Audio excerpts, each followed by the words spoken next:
Magandang araw sa lahat.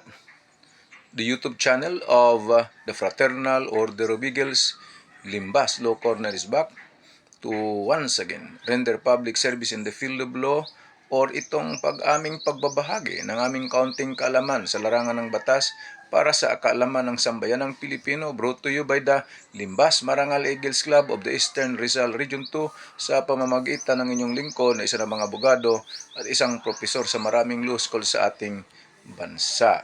Okay, ano yung topic? Well, pwede bang burahin yung naka-record na sa Blatters book, okay, ng barangay? Okay, ito yung mensahe kasing natanggap namin kagabi. Kasi doon sa parking area ng isang business establishment, may mga nakalaylay na mga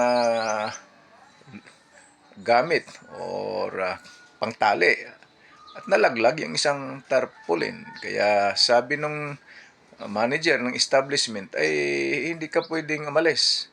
Bayaran mo muna yung danyos, 900. Okay.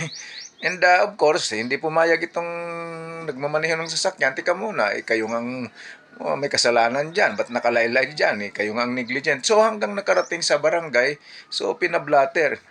Okay. Pinablatter nung itong driver ng sasakyan. Aba, maya-maya pa, sabi ng management, aba, burahin yung blatter. Hindi pwedeng i-blatter.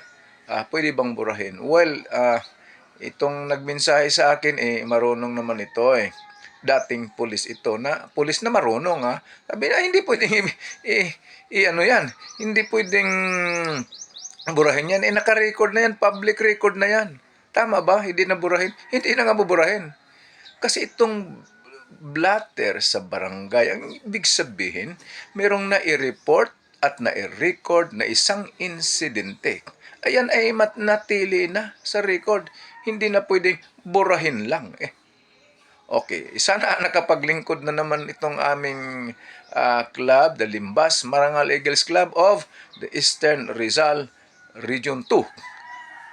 Maraming salamat at magandang araw sa lahat.